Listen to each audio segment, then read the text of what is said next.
are you? Oh, you're already recording, so I can't say my silly things right now? We can delete them. You can delete things like I say, you look younger every time you get on a new presentation. It's just like you're going back in time. Nice to see you again. It's nice to see you too. Yeah. We shouldn't give a time between our meetings. Yeah. So a maximum amount of time, no more than. Yeah, the maximum is 6 months for us. That's right, in person, of course. Of course, I know. I'm failing right now. I'm failing on that. How are you, Fatma? Thank you. I'm better now. Last week I lost my voice, but now I'm better. How are you, Eric? You can sing for us during this, right? Yes, yeah. That'll be beautiful. I look forward to that. I think the attendees will enjoy your singing more than my presentation. No, I'm doing well. I'm happy. My son is visiting here from Canada, so we're really happy to have him, and my daughter's here too. So we don't have an empty nest anymore. So it's nice and active in the house here. Say hi to them. I will, definitely. Next week, you are in Bosnia, right? Not till September. Oh, it was in June? There's a presentation, there's an Instagram live to present about, to get more interest in the SFMA. Okay. But yeah, this weekend I teach SFMA in Madrid, just outside of Madrid. It's about an hour from where I live. Then the next weekend I teach FMS in another part of Madrid. So no Bosnia in June, right? Not in June, not till September. September. It was June, you postponed into September. Bosnia was September from the start. Oh, okay. Yeah. Gelenler var. Biraz daha bekleyelim istersen Fatma. Durduğunda başlatalım. Tamamdır.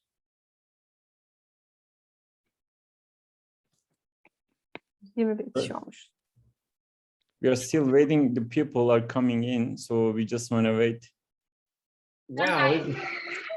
A lot of people there, over 120. Yeah, you always have fun in Turkey. My You're God. famous, Eric.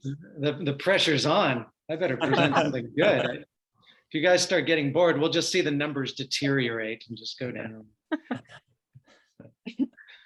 No, they all know Fatma is presenting, so that's why they're here. She's that Instagram influencer, you know. Yeah. When should we meet again? I missed the email you sent to me. It's my mistake. What email? We were going to meet in this week to discuss. Oh. We'll talk later. We can bring it up at the end of the conversation here. How about that? Since we have a lot of so many Engen fans here.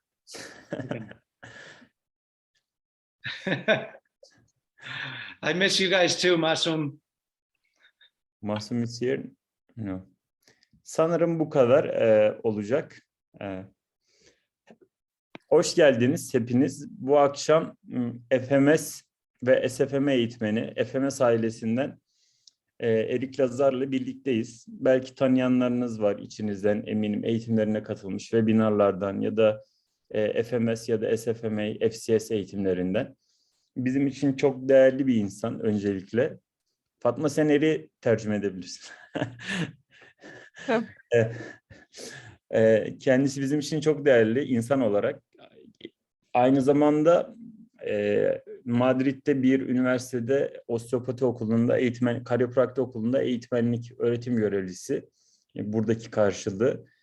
Akademik olarak da çok gerçekten birçok eğitime katılmış, uluslararası çok tecrübeleri olan birisi. Biz yani platform olarak, kurum olarak burayı ülkedeki bu alanın gelişmesi için sağlık, hareket, spor bilimi, insan sağlığıyla alakalı elimizden geldiğince uluslararası insanları, kaliteyi bir araya getirmeye çalışıyoruz. Siz de bugün burada olduğunuz için teşekkür ediyoruz. Umarım hepiniz için keyifli bir webinar olur. Yes, we can start, Fatma. Okay. Okay, so shall I share my Um, screen? Yes, you can share and we can start. Merhaba arkadaşlar, hoş geldiniz. Ben Doktor Fatma Nur, spor hekimliğinden asistan olarak çalışıyorum. Bugün Erik'i ben tercüme edeceğim. Hepinize keyifli bir ders diliyorum. Okay, well, first of all, thank you once again to both Engin and Fatma for Engin for organizing this, Fatma for being here, interpreting this, and certainly to everybody involved with Quadro Athletics. I love everything you do for Turkey and your interest in sharing things about movement. Thank you and thank you to join us. Erik Quadro Atletik ailesine bizlere teşekkür ederek başladı. Teşekkür ediyoruz kendisine de. Okay, so what I'm going to talk about today is looking at hip mobility and low back pain. And this is something that can sometimes be controversial, but there's been a lot of research over the years on this. And I'll start going back to 1988 and go up to some of the more modern times, but I won't extend way too long on all the evidence. Hı hı. Bugün kalça mobilitesi ve bel ağrısı ilişkisinden bahsedeceğiz. Hani birçok şey söylendi bu konuda ve birçok karşıt fikirler de mevcut. Kanıtlara bakacağız ve hani 1988'den başlayıp günümüze kadar gelen birçok kanıta, literatüre inceleyeceğiz. So I'm not going to, I mean, this is something that can be a very expensive topic, and I want to keep it pretty simple because, yeah, go ahead. Bu çok uzun bir konu olabilir ama olabildiğince hani basitleştirmeye çalışacağım. For example, there's something known as hip spine syndrome. And this is a combination of people that have hip osteoarthritis and lumbar spinal stenosis. So they're people that can have overlapping symptoms, and it can be very problematic. And there are a lot of older people that do have this kind of problem. Hı hı. Ve mesela işte kalça ve omurga sendromu, hip spine sendrom dediğimiz bir şey var ve bu kalça osteoartriti ve lombar stenozun bir karışımı. Ve birçok yaşlı kişi bu tarz şikayetlerden ve bu tarz üst üste binen şikayetlerden muzdarip. But like I said, I'm not going to talk about that specifically. I want to talk more about like the relationship, as you'll see here. This is kind of my presentation plan, looking at the relationship between hip mobility or lack of hip mobility and the presence of low back pain. Hı hı. Ama ya bahsedeceğim bu işte bu tarz karışık sendromlardan veya daha detaylı girmeyeceğim. Benim bahsedeceğim daha çok kalça mobilitesi ve bel ağrısıyla ilişkisi olacak. Veya işte kalça mobilitesinin azlığı ve bel ağrısı ilişkisi.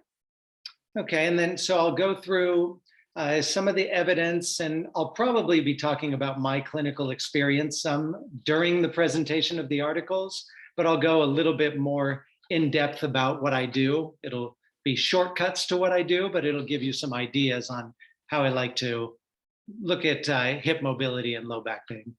Hı hı. Ve bu hem makalelerin üzerinden giderken bahsedeceğim, kendi deneyimlerimden. Hem de en sonunda biraz daha işte kalça mobilitesine ben nasıl bakıyorum, nasıl değerlendiriyorum ondan da bahsedeceğim en sonunda. And then we'll talk about exercise solutions because I know we have a mix here of people that are probably rehabilitation specialists and also exercise specialists. And I know a lot of people who work with just exercise are helping a lot of the people that have hip mobility issues and low back pain. So maybe we'll present some things that are similar, but I'll give you an idea of how I tend to approach it. Hı hı. Hem ondan sonra nasıl bir çözüm üreteceğimizden veya işte ben bel ağrısı nasıl yaklaşıyorum bundan bahsedeceğim. Hani biliyorum aramızda hem rehabilitasyon üzerine uzmanlar var hem de egzersiz üzerine çalışan uzmanlar var. So again, when we talk about evidence-based practice, too often I think evidence is confused with just the evidence, like what is published, okay? But evidence has three important pillars. And that's why I want to talk about more than just the evidence. I also want to talk about my clinical experience, because clinical experience is another of the three pillars. And the third pillar is patient experiences, which I won't get into so much here. Maybe a little bit in some of the articles I discussed. Okay. Şimdi bunları kanıta dayalı pratik, yani evidence-based olarak konuşmaya çalışacağız. Ama bu kanıta dayalı deyince bazen sadece kanıt anlaşılıyor. Ama bu kanıta dayalı pratiğin 3 ayağı var. Bir tanesi kanıt kısmı, bir tanesi klinik tecrübeler, bir tanesi de hasta deneyimi. Hasta deneyiminden daha az bahsedeceğiz burada. Okay, so let's get on with this. So this first study I'm going to talk about, this is one of the earlier studies I found. It came from 1988, and they were looking at how restricted hip mobility can lead to some kind of low back pain. And they were looking at it not just hip mobility restrictions, but also lumbar spine mobility restriction. Bu bulabildiğim en erken makalelerden bir tanesi. 1988 tarihli bir makale. Burada kalça mobilitesi ve kalça mobilitesindeki kısıtlılıklar ve bel ağrısına bakmışlar. Ama sadece kalça mobilitesi değil, omurga mobilitesindeki eksikliklerle de karşılaştırmışlar bel ağrısını. So one thing I liked about this study is they had really good numbers initially. You see, they had almost 500 people in this study, just over 300 men and 175 women. Sayısı güzel bu makalelerinde de. Yani en başta 301 erkek ve 175 kadın olarak yaklaşık 500 kişiyle başlamışlar. So they had a mix of overall findings for both men and women and findings that were more specific for men and more specific for women. Yani hem kadın erkek karışık bir grup bulgularıyla başlamışlar, hem de daha sonra erkeklere ve kadınlara ayrı ayrı değinmişler. Okay, and what they found, first they wanted to know how much the LBP is going to be our abbreviation for low back pain. They assessed it through questionnaires. I believe it was the Oswestry questionnaire. Ve ilk başta bu bel ağrısının, burada LBP kısaltması low back pain, yani bel ağrısı olarak geçecek bundan sonra. Ve bu bel ağrısının derecesine bakmışlar. Bunu bir anket çalışmasıyla bakmışlar. Okay, and then what they found in men, they found that men with low back pain usually had a combination of these things: limited hip flexion, extension, internal rotation, and hamstring flexibility. Erkeklerde bel ağrısı şunlarla ilişkili bulunmuş. İşte azalmış kalça fleksiyonu, azalmış kalça ekstansiyonu, azalmış kalça internal iç rotasyonu ve azalmış hamstring fleksibilitesi, esnekliği. On the other hand, in women, they found more just decreased hip flexion extension with low back pain. They didn't bring in so much the hamstrings and internal rotation.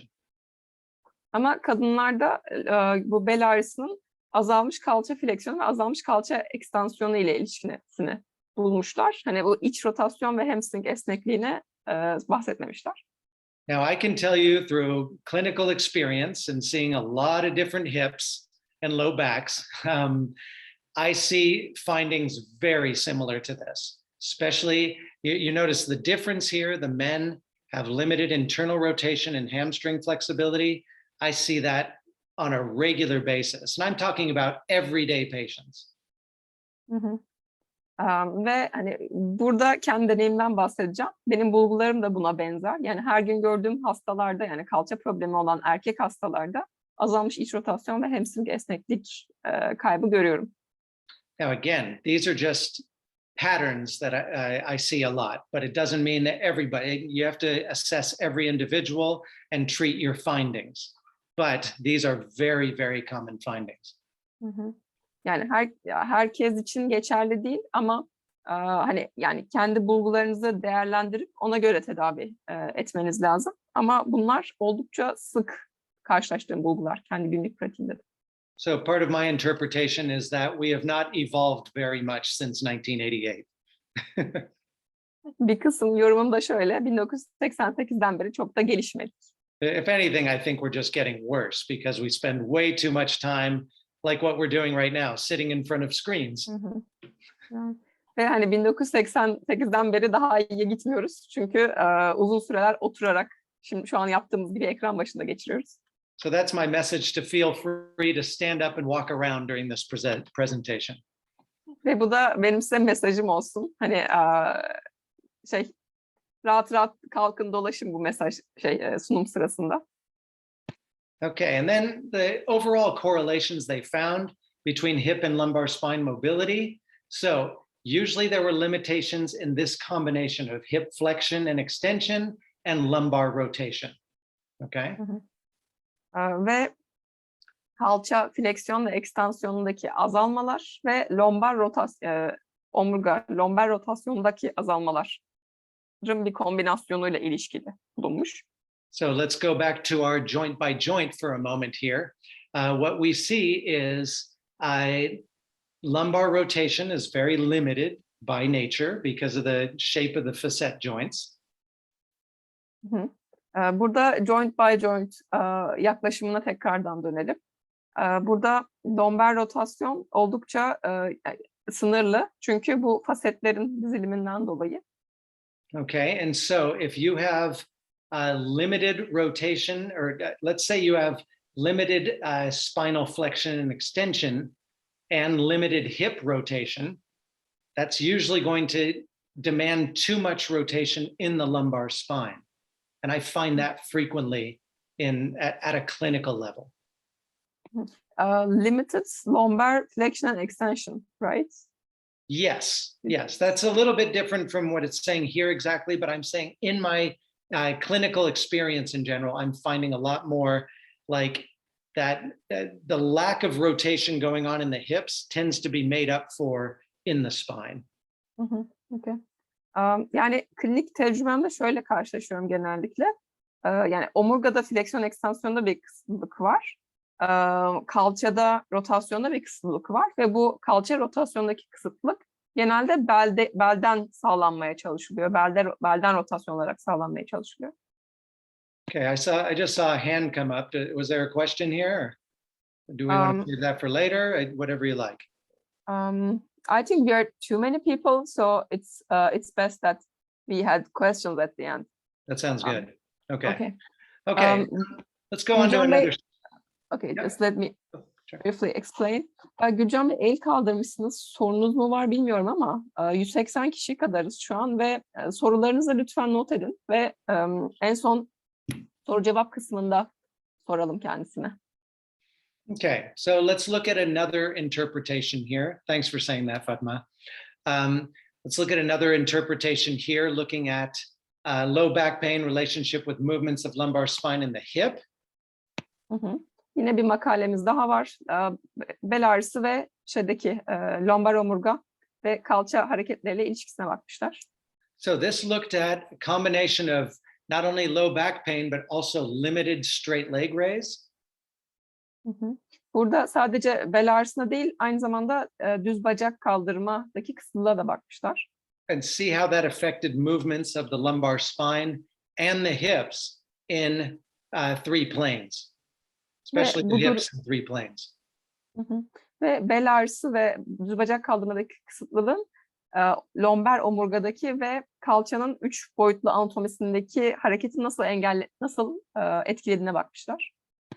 Okay, 3 different groups here. I mean, smaller study, but it was enough people to have some to be considered clinically meaningful. Küçük, yani 3 gruba ayırmışlar.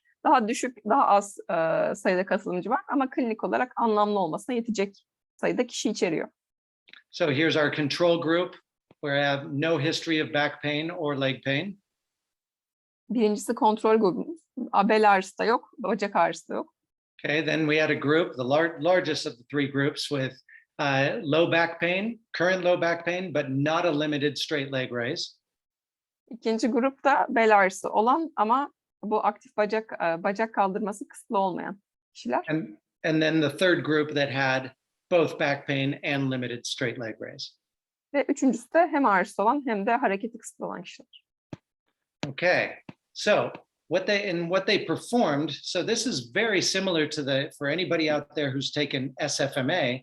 This is very similar to probably not identical, but similar to multi-segmental flexion, multi-segmental extension, and multi-segmental rotation. But they're looking at the three planes of motion of the spine. Evet. Buradaki yani baktıkları şeyler, bu omurganın 3 boyutlu hareketi aslında bu SFMA'ya benzer. SFMA'yı bilen veya daha önce alanlar vardır belki. Bu selektif fonksiyonel hareket değerlendirmesi, moment assessment diye çeviriyoruz. Oradaki multi segmental fleksiyon ve ekstansiyon hareketlerine benziyor. And of course, when you do these motions, you're obviously going to include any of these motions are not just of the spine. The hips are very much involved. Ve bu hareketleri yaptığınızda sadece hani kalçadan, sadece omurgadan kaynaklı değil, kalça da bu hareketlerin içerisinde katılıyor. Tabii ki de. Okay, so here are the findings. So back pain was associated with a significant decrease in lumbar spine range of motion in all directions. That's kind of obvious. Ve bulgulara geçelim. Bel ağrısı lombar omurga romunda bütün yönlerde belirgin azalmalarla ilişkiliymiş ki çok mantıklı. Okay, so the area that hurts, you protect it, you move it less. Ve ağrıyan bir bölgeyi daha çok korursunuz ve daha az hareket ettirirsiniz. Makul. Okay, and they found in group 3, both back pain and limited straight leg raise were associated with significant decreases in both spine and hip flexion. So the forward bending motion, like the multi-segmental flexion. Ve bel ağrısı ve bacak kaldırmada kısıtlılık olan grupta omurga romunda ve kalça fleksiyonunda yani öne eğilmenin bir parçası olan da değişik azalma görülmüş. Now, then they said that they didn't find the other motions of the hip were very affected. So like rotation, extension, abduction, adduction. Ama demişler ki kalçadaki diğer hareketler çok etkilenmemiş. Yani işte ekstansiyon, abduksiyon, rotasyon gibi kalça hareketleri etkilenmemiş. Now, that does not coincide with what I see in the clinic on a daily basis. Because I find people with low back pain and limited straight leg raise, I almost always find limited extension and probably some limited rotation. Bu benim klinikte karşılaştığım çoğu kişiyle uyumlu değil. Çünkü genelde bel ağrısı ve bacak kaldırmada kısıtlı olan kişilerde hem rotasyonlarını hem de kalça ekstansiyonlarını kısıtlı buluyorum. Okay, but the overall conclusions here is what they're saying is that what they do find is, and this is consistent with, the studies on pain came out a lot later, but this is very consistent that people, when they try to make trunk motions, and this has been very well demonstrated, when pain is present, they're going to modify coordination strategies. In other words, they're going to compensate. Ve bu yani sonradan yapılan ağrı çalışmalarıyla benzer bulunmuş. Yani gövdede gövde fleksiyonunda ağrısı olan kişiler bu hareketi yaparken bu hareketi bir şekilde kompanse ediyorlar. Farklı hareket stratejilerine sahip oluyorlar. Okay, so hope that makes sense. Okay. Umarım hani bu mantıklı geliyordur. Yeah, because when pain is present, and this has been very well demonstrated, movement is going to change. And usually there's going to be a delayed onset of muscles activating and deactivating. Yani ağrı olduğunda hareket değişiyor. Ki bu hani bazı kas grupları daha aktive oluyor, bazı kas grupları deaktive oluyor. Okay. So let's go on while we're on the subject of hamstring flexibility. This one looks specifically at the relationship between hamstring flexibility and low back pain. Hamstring fleksibilitesinden bahsederken devam edelim. Bu da hamstring esnekliği ve bel ağrısıyla. Okay, and so they found in these studies, since this was a systematic review, there's not always consistency in how hamstring flexibility is measured. Hı hı. Ya bu sistematik derleme olduğu için hamstring fleksibilitesinin nasıl ölçüldüğüyle ilgili bir birlik yok. So they looked at the three primary ways that came up is the classic Lazar test or the passive straight leg raise. Hı hı. Ve hani ilk yöntem pasif düz bacak kaldırma veya işte klasik lasek testi. Then there's the sit and reach test where you're in long sitting, so the legs are extended and you bend forward to touch your toes. Hı hı. Diğeri oturma ve uzanma testi. Burada ayakların uzun, oturuyorsun ve ayaklarına değmeye çalışıyorsun öne eğilerek. And then there's the 90-90 knee extension where you've got the person's hip at 90 degrees and you passively extend the knee. Hı hı. Ve diğeri de 90'a 90 diz ekstansiyonu. Kişinin kalçasını 90 derecede tutup ondan sonra pasif olarak dizini ekstansiyona getirmeye çalışıyorsun. Okay, and so now in these studies, and this was one of the limitations they found, was that they didn't look at the difference between whether it was a muscle problem or a nerve problem that was causing restriction in hamstring flexibility. Hı hı. Buradaki yani çalışmalara baktığımızda hani kas kaynaklı veya sinir kaynaklı bir kısıtlayıcı faktör olduğunu hiçbir çalışma ayırmamış.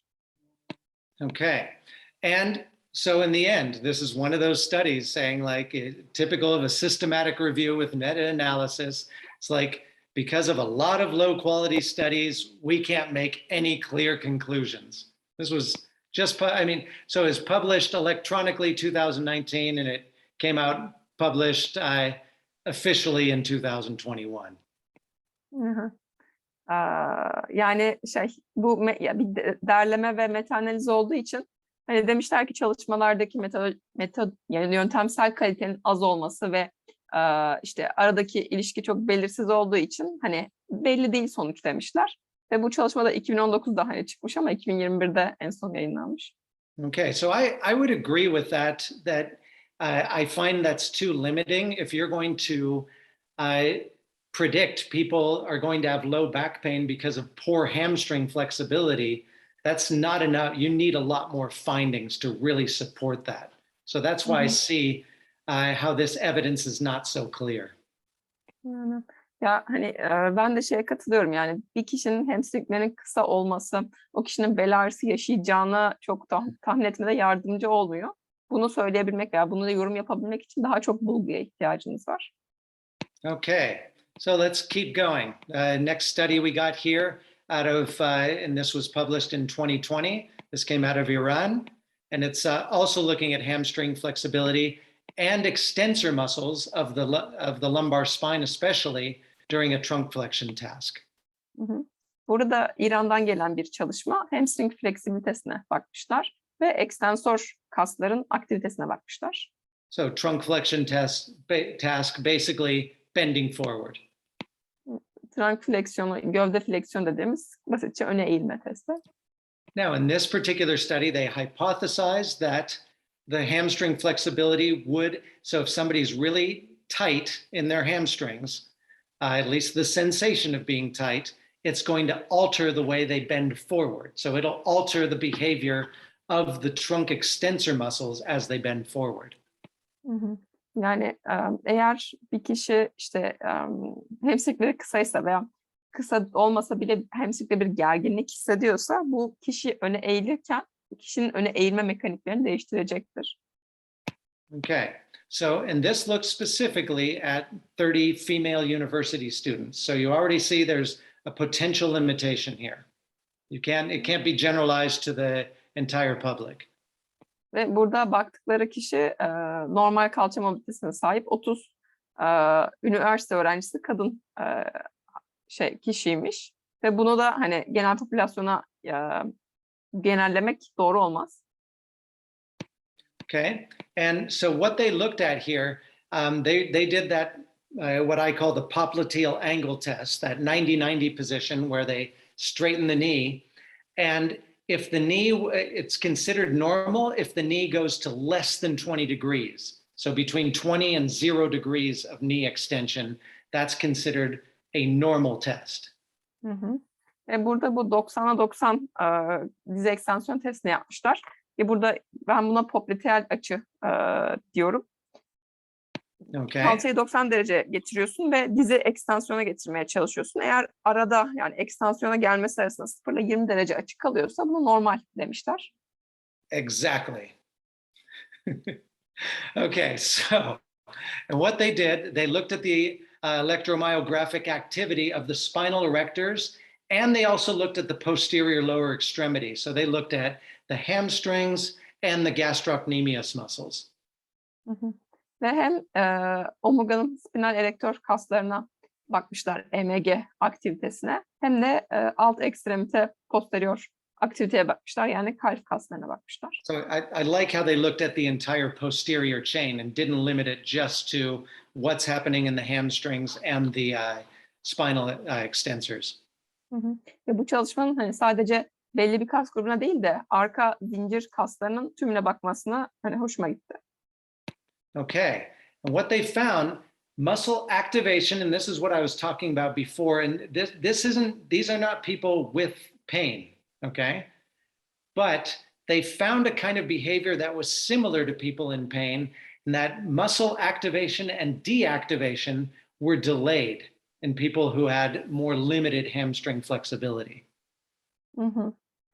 Ya bunlar bel ağrısı olan kişiler değil ama buldukları şey şu, kalça hamstring kısıtlılığı olan kişilerde bu kasların aktivasyon ve deaktivasyon paternleri gecikmiş bir şekilde olduğunu bulmuşlar.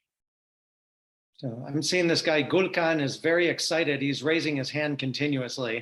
I don't know, but we'll get to you. I promise.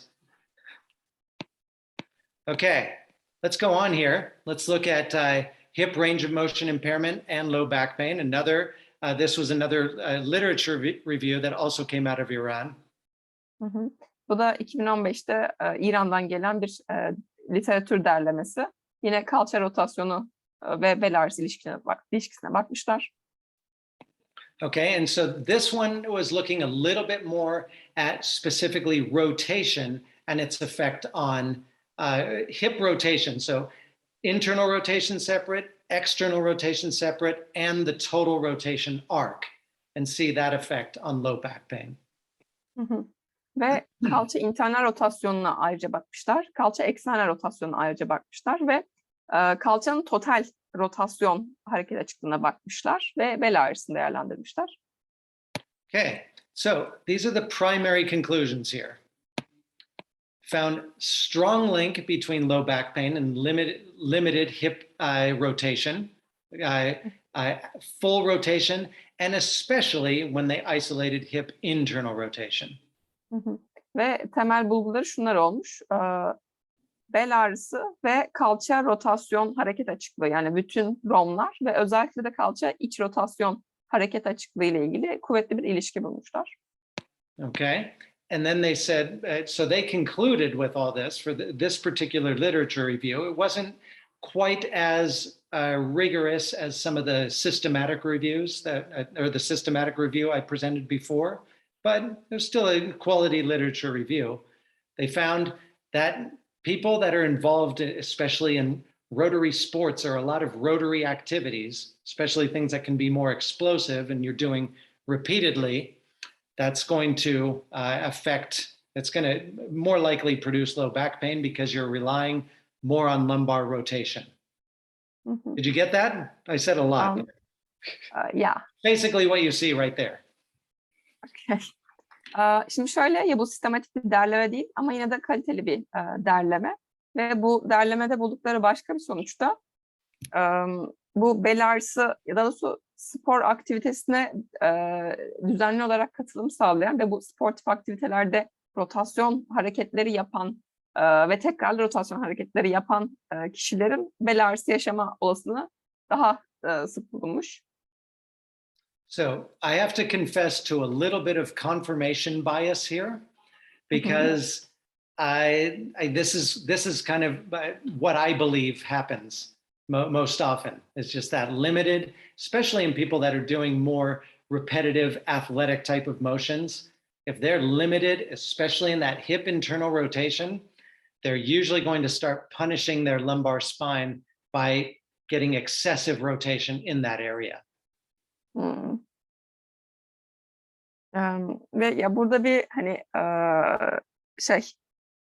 confirmation bias, yani onaylama ikililiği veya bir sıkıntı yaşanmış olabilir, yani tam objektif olmayabilir sonuçlar. Çünkü kalça internal rotasyonu kısıtlı olan kişiler hani yaptıkları şeyi suçlama veya yaptıkları şeyin daha çok rotasyon gerektirmesini suçlama eğiliminde oluyorlar. So what I'm basically saying there is that when you're giving a presentation like this, you can often adapt the articles to what you want to present, okay? It's because maybe some of you out there can find evidence that goes against what I'm saying. So keep your minds open, be skeptical, and that's a good thing. Okay. But this is how literature works, right? You can find the evidence that you want to make point. Yeah, you can. The term we use in English is cherry picking. You cherry pick the evidence that you want. And hello to my good friend Harkut out there. I just saw his handsome masculine face there, looking strong. Yeah. Burada yani bu çalışmaları değerlendirirken hani biraz daha eleştirel kalmaya dikkat etmek lazım. Çünkü hani aklınızdaki olan şeyi kanıtlamak için aradığınız yani kanıtları o şekilde de yansıtabilirsiniz. Hani buna işte cherry picking, yani aradığınız şeyi seçme deniyor. Hani buna mümkün olduğunca yapmamaya çalışmak veya hani eleştirel kalabilmek gerekiyor. Buradan da Erkut Bey'e selam yolladı. Okay, so I got that out of the way. Now, this article I'll spend a little bit more time on because, for one, it comes from one of my all-time physiotherapy heroes, Shirley Sarman. Diğer Shirley Sarman diye bir fizyoterapi kahramanından gelmiş şimdiki çalışma. Okay, and in this study, and so it took a very Sarman-like approach and how they assessed people. Ve bu çalışmada hani çok Sarman-like, yani bu kişinin diğer çalışmalarında yaptığı bir yaklaşımı benimsemiş değerlendirme yaparken. Is somebody drawing on the screen here? Yeah. Okay. All right. So the objective of this study here, I wanted to summarize 3 different factors that they find come out often in the hip low back pain relationship. Ve burada hani baktıkları şeyler bu bel ağrısı ve kalça ile ilişkili olarak sık bulunan şeyler. Okay, so for example, the demand of the athletic activity on the hip and lumbopelvic region. Ve mesela lumbopelvik bölgedeki kalça ve lumbopelvik bölgedeki yani yapılan sportif aktivitenin gerekliliklerine ne gerektirdiğine bakmışlar. So usually athletes who are doing things that are what we call supraphysiological. So in other words, they're taking the joint to really maximum intense levels of rotation. These people are very susceptible to other problems that I'm not going to talk about right now, but things like femoroacetabular impingement. That's something that's common in hockey players, dancers, people that do really explosive supraphysiological activities.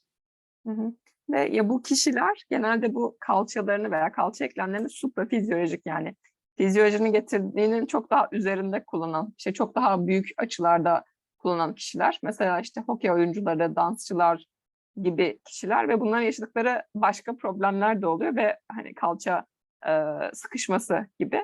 Hani bunlardan bahsetmeyeceğim. Of course, you have other famous cases like with golfers, especially Tiger Woods. I don't know how his hip mobility is, but he's had a lot of low back problems. Mesela golfçülerden Tiger Woods da verilebilir belki. Hani kalça mobilitesi nasıl bilmiyorum ama lomber omurga problemi, bir sürü lomber omurga problemi yaşıyor. Okay, and number 2 here, I think, is a really important category, that importance of classifying or putting low back pain into different classification categories. Hı hı. Ve bu diğer bir kısmı da bu bel ağrısı olan kişileri sınıflama ihtiyacı. Farklı kategorilere koyma. Yeah, and Shirley Sarman has a very specific type of classification that I'll talk about when we talk about some of the findings that they had from these studies. Hı hı. İleride bundan bahsedeceğim, bulgularından bahsederken. And we also want to look at some of the sex differences between hip function and low back pain, between men and women. Hı hı. Ve buradaki kalça fonksiyonu ve bel ağrısı arasındaki işte cinsiyete, yani kadın ve erkek cinsiyet arasındaki farklılıklarına da bakacağız.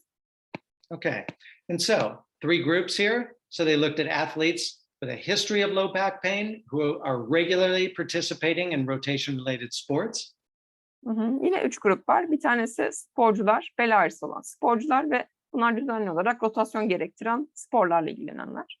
And athletes without a history of low back pain who are active, but they're not participating in rotation-related sports. They're active people, but they're not in these rotation-related sports. Hı hı. İkinci grup yine sporcular.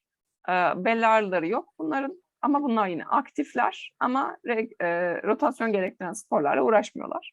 And then also those without low back pain who do participate pretty regularly in rotation-related sports.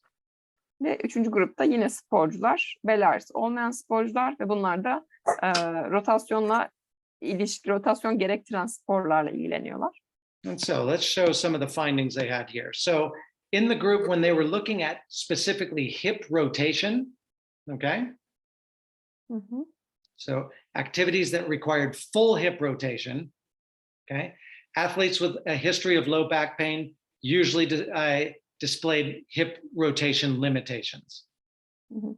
Kalça romuna baktığımızda bel ağrısı olan sporcular genelde kalça rotasyon kısıtlıkları göstermişler. Okay, and hip rotation, generally the accepted norms are about 40 degrees of external rotation, 30 degrees of internal rotation. Hı hı. Ve kalça rotasyonda normal değerler, dış rotasyonda 40 derece yaklaşık, iç rotasyon olarak da 30 derece. Okay, now when they looked at coordination and timing of movement, okay, so they did a couple tests where they did passive hip external rotation and passive knee flexion and see how the lumbar spine responds. Hı hı. Ve koordinasyona bakmışlar bu hareketin zamanlamasına. Okay, so they looked Kalçayı at, pasif olarak, no, finish. Kalçayı ekstern rotasyona getirmişler ve dizi ekstansiyona getirmişler. Yeah, so in other words, what they do is they have the person in prone, they look at the hip external rotation test is they bring the knee to 90 degrees and they start rotating and they want to see at what point the lumbar spine starts to move. Hı hı. Ve şu şekilde bakmışlar basitçe. Kişileri yüzüstü kron olarak yatırmışlar. Dizi 90 dereceye getirmişler ve dizi 90 dereceye getirdikten sonra dışa döndürerek dış rotasyona bakmışlar ve bu belin pozisyonun bozulduğu noktaya bulmaya çalışmışlar. And they looked at the same thing with passive knee flexion. Basically, you start bending the knee and look when, especially when the pelvis starts to tilt anteriorly. Hı hı. Ve aynısını dizi ekstansiyonda yapmışlar. Yani dizi büküyorsun ve pelvisin ne zaman anteriore doğru tilt olduğuna bakıyorsun. Okay, and so what they found, and this is something I see pretty regularly in the clinic, is somebody who has low back pain or history of, usually when you do this knee flexion or this hip rotation test, the spine starts to move too early Hı hı. in that range of motion. So let's say I'm doing external rotation. So rather than getting to 40 degrees comfortably just from the hip, maybe at 20 degrees, they're already starting to move in the spine. Hı hı. Ve şunu bulmuşlar ki bu benim kliniğimde de çok karşılaştığım bir şey. Bu rotasyon açılarına gelmeden omurganın hareket ettiğini bulmuşlar. Mesela diyelim dizi dış rotasyona getirmeye çalışıyorsunuz. 40 dereceye rahat bir şekilde gitmek yerine 20 derecede belde oynamalar, hareket görmüşler. Now, of course, since I use SFMA on a regular basis, I first look at the active range of motion and then I look at the passive range of motion. Ve SFMA'yı düzenli kullandığım için ilk önce aktif hareket açıklığına bakıyorum. Ondan sonra pasif hareket açıklığını değerlendiriyorum. Okay. Then also looking at timing of movement, they wanted to look at low back pain subgroups. And these subgroups are categorized by the Shirley-Sarman method.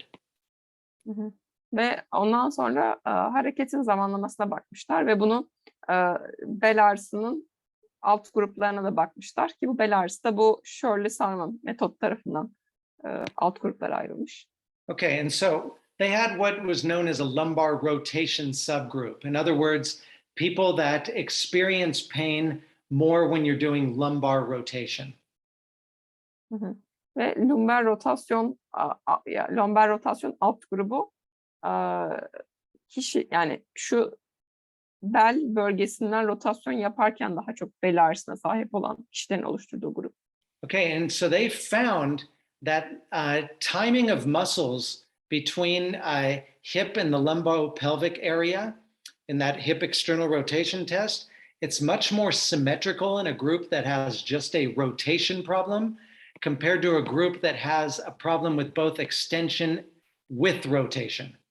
And it's usually rotation towards the side of pain. Ve şöyle, bu sadece rotasyonda problem yaşayan grup, hem rotasyonda hem de ekstansiyonda problem yaşayan gruba göre daha simetrik bulunmuş. Okay, and so the more asymmetric patterns in people that have both the extension with rotation problem. That's the important finding here. Okay. Hem ekstansiyon hem rotasyon yaşayan kişiler daha asimetrik bulunmuş. Okay, so there's a difference in the beginning of lumbopelvic movement for each hip. Okay, so they're basically finding, and this is common where you'll have somebody say, maybe they're limited, for example, me. I'm more limited in left hip internal rotation and right hip external rotation. So that's my limitation this way, and that's common in rotation sports. Ve bu şeye, yani iki bacak için, iki kalça için farklı rotasyonlara bulmuşlar. Mesela kendisinden bahsetti. İşte benim sağ tarafta kalça iç rotasyonum daha kısıtlıyken sol tarafta dış rotasyonum daha kısıtlı. Hani bu özellikle bazı rotasyonel sporlarda daha sık görülen bir patern. Okay. Then looking at grading of movement, they wanted to compare men and women in this particular case. Ve burada hareketin derecelendirmesine bakmışlar ve erkek ve kadın diye ayırmışlar. Okay, and so what they found in general, compared to women, men achieved a greater percentage of lumbopelvic rotation within the first 60% of hip external rotation. Kadınlara kıyasla erkeklerde lumbopelvik rotasyonlarının daha büyük bir kısmını kalça eksternal rotasyonundan almışlar. So in other words, men have a tendency to move the lumbopelvic region faster than women when they're rotating their hips. And so that to me is more of a problem in men because their lumbopelvic rotation is coming on too early and moving too fast.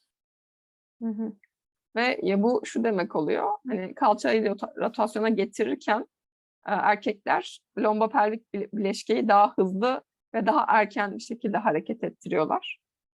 And this is a finding I see on a regular basis just because I see men tend to have much tighter hips in general. Ve bu klinikte gördüğüm bir problem. Erkeklerin genelde daha gergin kalçaları oluyor. Okay. So this is the last article I'll present. Everybody applauds. Hooray! Bu son makale olacak. Okay, but I will say something about another article that came out just last month that goes a little bit against what this one says. Ama bir tane daha makaleden bahsedeceğim ve bunun dediğiyle geçen ay çıkan bir makale o. Bunun dediğiyle biraz ters bulgulara sahip. So I find this article really interesting, and I'll be sure to show you some pictures from the article right after this. That they're not in the presentation, but they're in the article. Okay. Bu çalışmayı oldukça ilginç buluyorum ve bu çalışmadan birkaç fotoğrafı size paylaşacağım daha sonra. Okay, so they wanted to look at different types of hip exercises because people just throw exercises at people all the time, but they wanted to look at what do different exercises do, like flexibility versus strength exercises, which tends to be better. Ve bunlar kalça egzersizlerine bakmışlar. İşte esneklik egzersizi mi, kuvvet egzersizi mi, hangisi daha iyi olup geliyor? And so this study looked at people with low back pain that had reduced hip rotation, and they applied exercises, and they wanted to see what are our outcomes. Ve bunlar bel ağrısı olan kişiler kalça rotasyonları kısıtlı ve bu kişilere egzersiz yaptırıyorlar ve sonuçlara bakıyorlar. Okay, and so there were three different groups. There was a hip rotation stretching group. 3 farklı grup var. Bir tanesi kalça rotasyon esneten grup. Then a multi-directional hip stretching. So it was not just rotation, it was looking at all directions of hip motion. Ve sonra çoklu yönde kalça streç yapan. And then there's a bir hip grup var. strength, and then a hip strengthening group. Ve bir kalça güçlendiren grup var. So every group got some kind of assignment. There wasn't a full control group that did nothing. Ve her grubunda hiçbir şey yapmayan bir kontrol grubu var. Now, I want you, I'm not going to test anybody here right now, but I want you in your mind to make your own predictions. First of all, do you think they got better in all three of these groups? And which group do you think did the best? Because one group did do better than the other two. So make predictions in your own mind, and let's see, you can pat yourself on the back at the end if you got it right. Size bir soru soracağım ama hani şöyle, sizce bu gruplardan hangisi diğerlerine göre daha iyi sonuç almıştır? Ya bir grup diğer ikisine göre daha iyi sonuç almış. Sizce hangisi? Okay, so results in the conclusion. So the majority of the participants, and this is pretty good, 60 to 70% showed clinical improvements in pain. Okay, when they looked specifically at pain.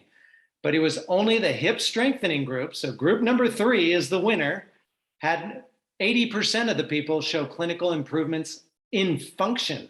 So it wasn't just in pain, it was also in function. So that was a good find, that was a strong finding for the strength group.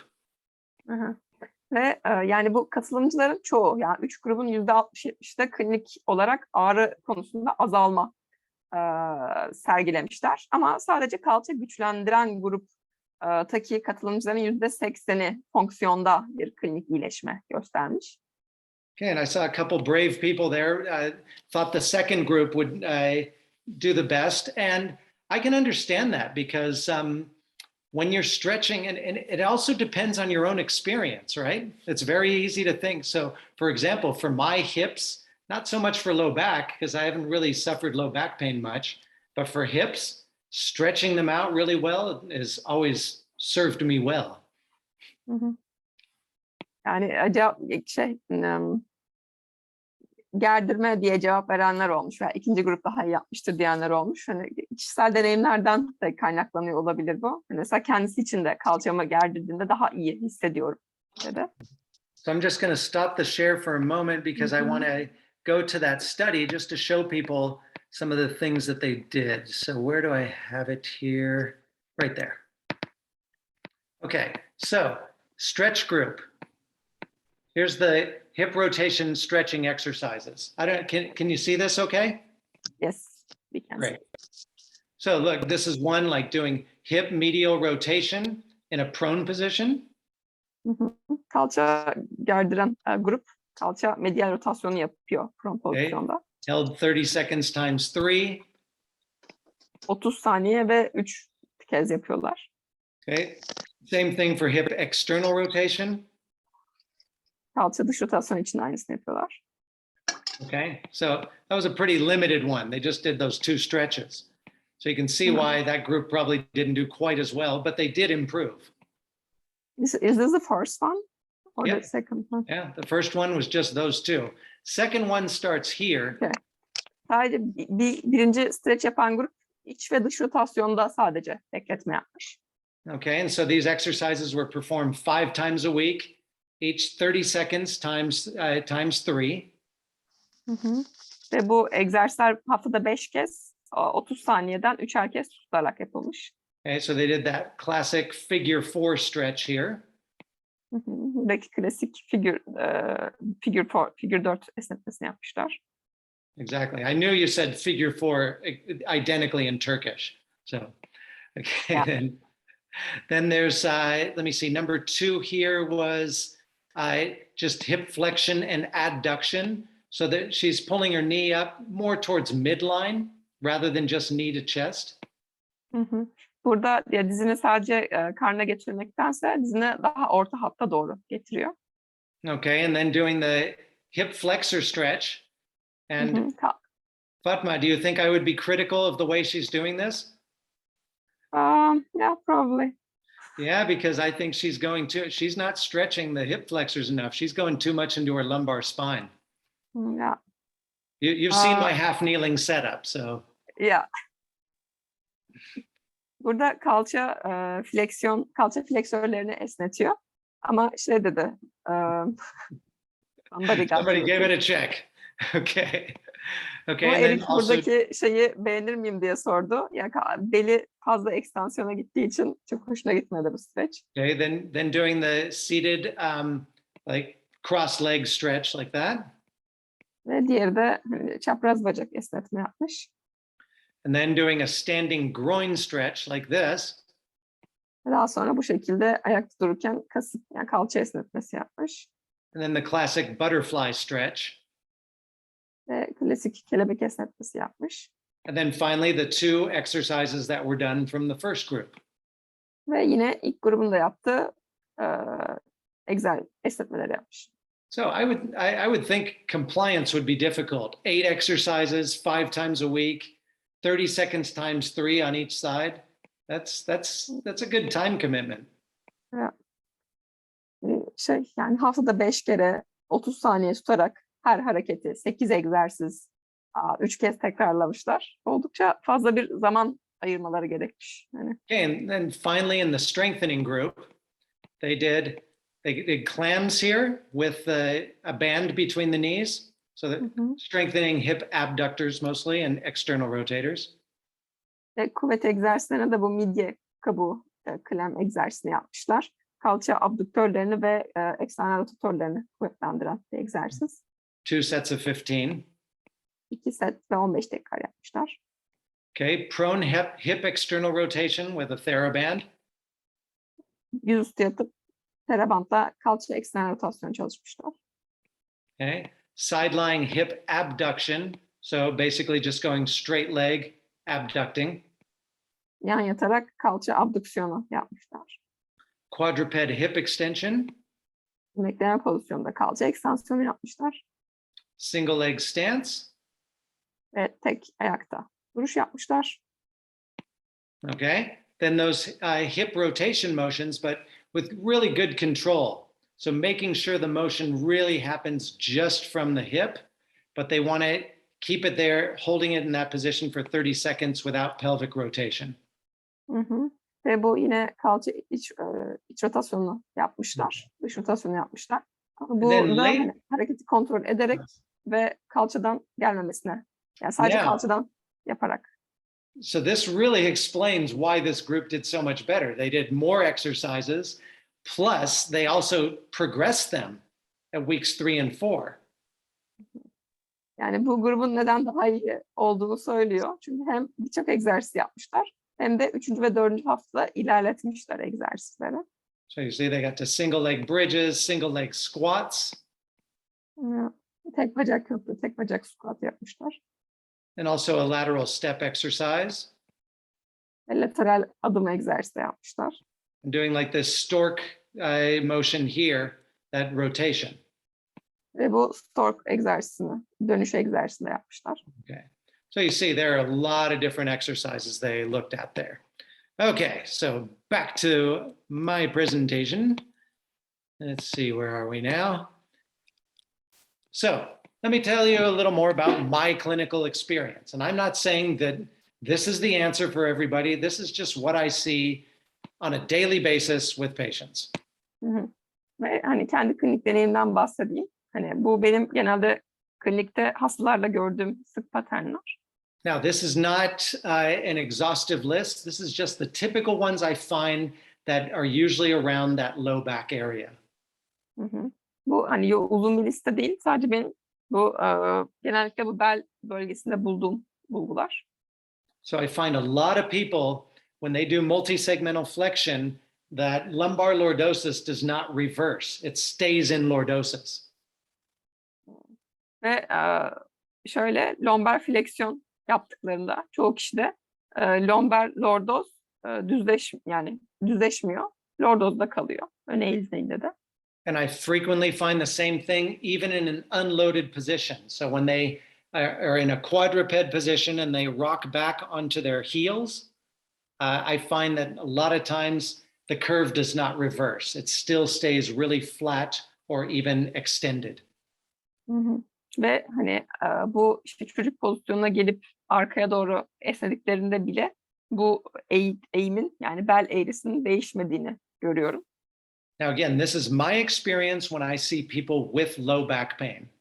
And these are the usual findings. Not always, but in most people, these are the usual findings. Ve bu söylediğim bulgular bel ağrısı olan kişilerde benim sıklıkla karşılaştığım bulgular. Her zaman geçerli değil. Ama sıklıkla bunları görüyorum. So limited in both active and passive straight leg raise. Hı hı. Hem aktif hem de pasif düz bacak kaldırmada kısıtlı oluyorlar. Okay. And with multi-segmental extension, when I break it out, I frequently find thorax extension rotation mobility dysfunction. Hı hı. Ve bu multisegmental ekstansiyona baktığımda da toraks ekstansiyon ve rotasyonda eksiklikler görüyorum. Sometimes I will find motor control dysfunction, more often in women than in men. In men, I find the mobility dysfunction frequently. Hı hı. Kadınlarda genellikle motor kontrol eksikliği görüyorum. Erkeklerde daha çok mobilite eksikliğini buluyorum. And at the hip level, I almost always find positive Faber and modified Thomas test. In other words, a lack of hip extension. Kalça bölgesinde ise genellikle pozitif Faber ve Thomas testini buluyorum. Okay. Multi-segmental rotation. It's going to be the same idea where the thorax extension rotation is limited and then limited hip rotation, most often internal rotation. Hı hı.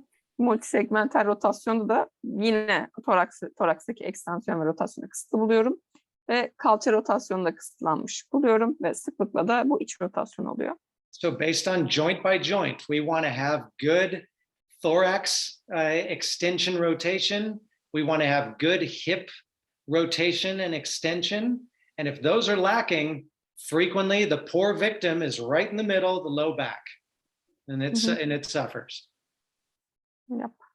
Ve bu joint by joint yani eklem yaklaşımına göre toraks ve kalça bölgesi mobil olmalı, hareketi olmalı. Eğer bunların hareketi eksikse genelde bundan zarar gören taraf bel oluyor. Okay. Then when I look at some of the other areas like single leg stance, ankle, and I also find this with the squat, ankle dorsiflexion restriction. It's just so common. Hı hı. Ve tek bacak duruşa da baktığımda ayak bileği dorsifleksiyonda kısıtlıklar buluyorum. And I find a lot of people who have difficulty getting into that half kneeling posture, like you're doing a hip flexor stretch, because they lack hip extension. And a lot of times they'll go into their low back and produce more pain. Hı hı. Ve bu kişilerde genellikle bu yarım diz oturuş pozisyonu da zor geçiyorlar. Bu işte kalça fleksör esnetme pozisyonda olduğu gibi. Ve genelde bu pozisyona geçemiyorlar ve bellerine yükleniyorlar ve ağrıları oluyor. And balance problems, just it's so common in elderly people. Like the second I ask them to pick up a foot, they always say just like, oh, I've always had really bad balance. Or They just sometimes they're making up excuses, but they're almost scared to do just a single leg stance test. Hı hı. Ve genel denge problemleri oluyor. Özellikle yaşlı kişilerde hani tek ayakta dur dediğinde bunu yapmak istemiyorlar. Bahane üretiyorlar ve testleri kötü oluyor. And also in the deep squat, a lot of times the other victim, a mobile joint, a joint that should be stable, but it can be too mobile when the hip and ankle aren't moving enough, get a lot of people suffering from knee pain. Hı hı. Ve diz ağrıları oluyor bu kişilerin derin squat'ta. Yani iki eklem hareketi kısıtlı olunca yani kalça ve ayak bileği genellikle aradaki eklem diz yine durumu şey yapıyor, kurbanı oluyor ve diz ağrısı çekiyorlar. So what do I usually do about it when I find these limitations? Bunları bulduğumda ne yapıyorum peki? Okay, so let me tell you a little bit more outside of SFMA that I tend to find. Okay, these are again observations. They're not evidence-based as much as just I instead of saying evidence-based practice, this is more practice-based evidence. Ve hani bunlar genellikle pratiğimden gelen şeyler, bulgular. Kanıta dayalı bulgular değil. Okay, I hope that wasn't too difficult to translate. You're doing a great job. Okay, so when I find people with bilateral muscle inhibition, in other words, when I just do a simple muscle test, this isn't just for them to match my resistance. I find if they have bilateral weak hip extension, weak hip flexion, weak hip abduction or adduction, if any of those are inhibited, I don't mean weak, I mean inhibited, the core is involved. Just, I find that 100% of the time. Ve eğer bu bulduğum yani bilateral proksimal kas inhibisyonu varsa, yani işte çift taraflı kalça abduktörleri zayıfsa veya çift taraflı kalça fleksörleri zayıfsa veya ekstensörleri zayıfsa her iki bacakta genellikle core işin içinde oluyor, core kasları. Okay, and like I said right below that, usually when the core is involved, I almost always find some kind of breathing dysfunction. Like they breathe too much in their chest or just too much in the belly. They don't get good lateral rib expansion. And that's where I really focus my attention. Hı hı. Ve genellikle eğer core işin içindeyse nefes de işin içinde geliyor. İşte ya düzgün nefes almıyorlar ya daha çok göğsüne nefes alıyorlar veya bu laterale ekspansiyonu kısıtlı oluyor. Veya sadece karna nefes alıyorlar ön tarafa. Okay, and then, sorry, I was trying to get a bug out of here. It's near mosquito season. And it's really common to see like the symptomatic side, the hip muscles will often present as test inhibited. Genellikle bulduğumuz kalça kasları da inhibe olmuş şekilde buluyoruz. So, and frequently what I'll find is that, and I've learned testing through several different things. Engin and I have discussed this a lot. A lot comes from practice with NKT.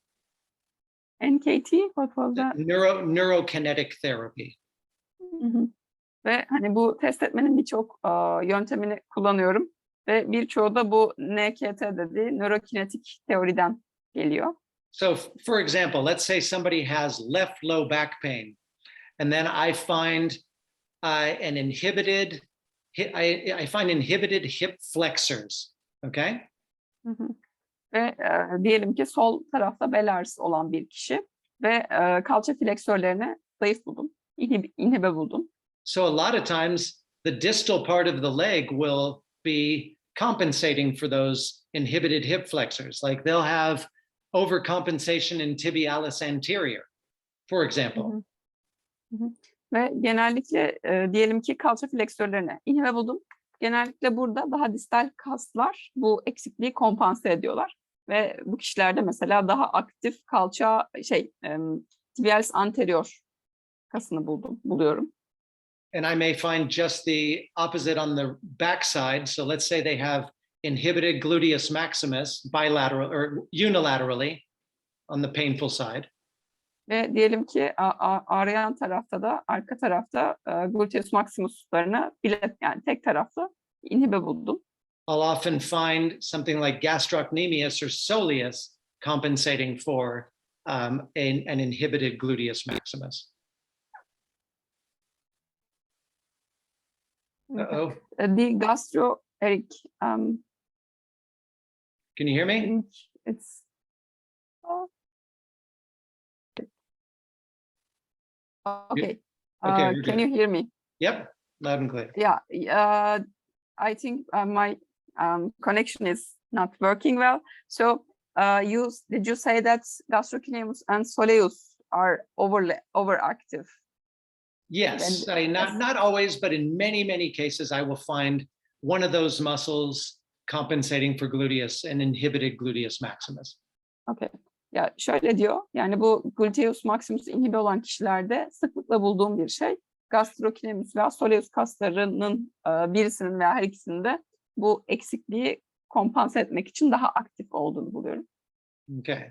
Then other common things I see, a lot of people just really don't know how to hip hinge, really get into their hips. They tend to get too much into their back or their knees and not using that hip hinging pattern enough. So I just find that extremely important to work on. Ve çoğu kişinin de kalça hinge, yani kalça fleksiyon paterninde bir bozukluk buluyorum. So, and sometimes I will find hip instability. So in other words, sometimes their limited range of motion is because their hip is just not stable enough and everything's tightening up to protect that area. Ve bazen de kalça instabilitesi buluyorum. Yani kalça bu instabiliteyi korumak için de bütün o bölge yani daha gergin hale geliyor. So in other words, I go to feel the joint motion. The joint motion feels really almost loose, almost hypermobile, but their hip is still so overprotected. Yani bu eklem hissi yani oldukça gevşek geliyor. Hani hipermobil gibi geliyor ama yine de kaslar daha gergin hissediyorum. Okay, so now with all that, what do I do about it, right? Yeah.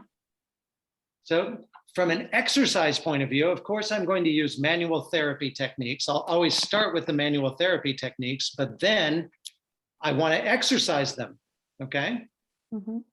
Ve sonuç olarak ne yapıyorum bu kişilere? İlk başta genellikle manuel terapi teknikleriyle başlıyorum. Ama sonrasında onlara egzersiz yaptırmak istiyorum.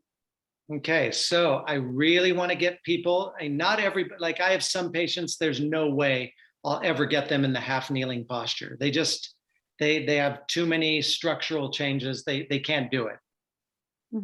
Bazı kişileri bu yarım diz çömelme pozisyonuna getiremiyorum bile. Yani çok kısıtlı oluyorlar yapısal olarak.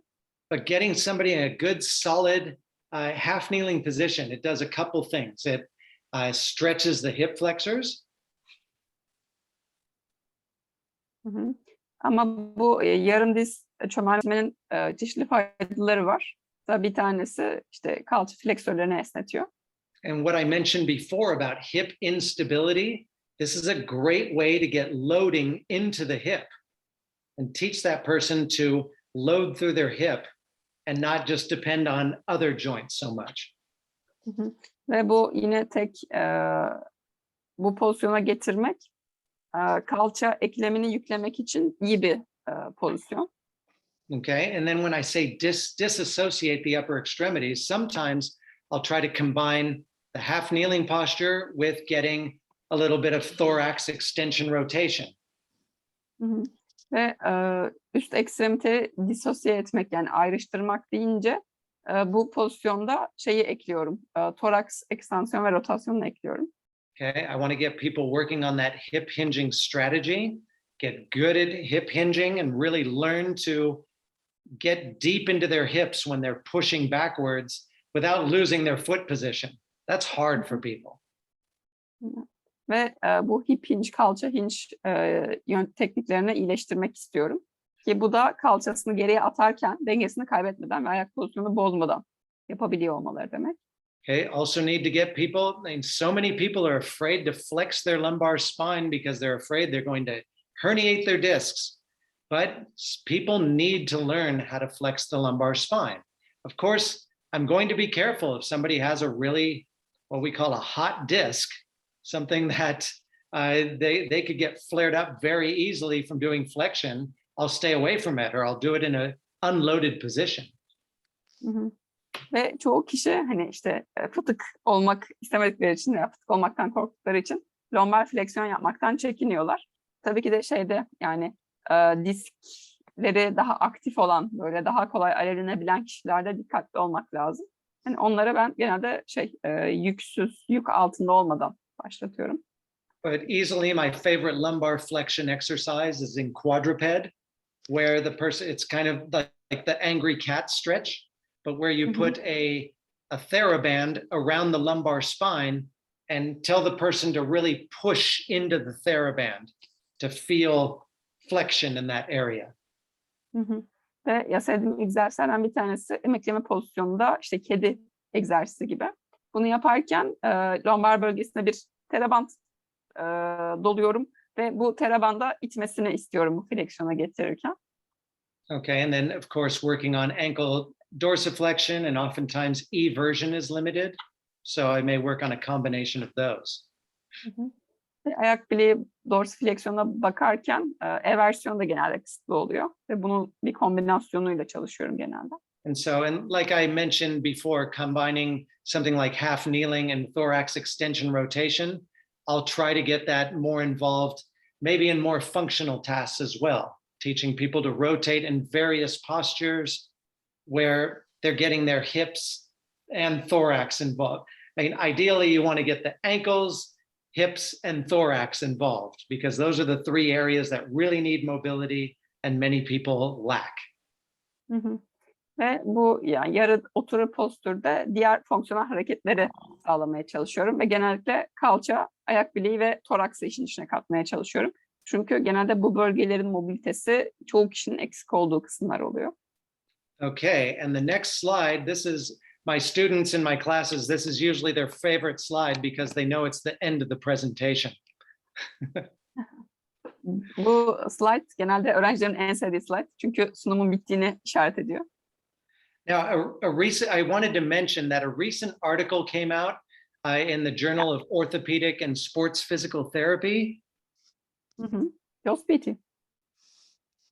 Yeah, JOSPT, exactly. JOSPT. And in that article, it talked about people, they found in their systematic review that there really wasn't benefit to working on hip mobility in the patients they looked at with low back pain. They felt like you need to look at the hip. I'm sorry, the low back specifically. How? They like treating and exercising more the low back area, not so much time on the hips. Oh, but then, yeah, that was interesting, and somebody wrote a letter to the editor saying that was very limited.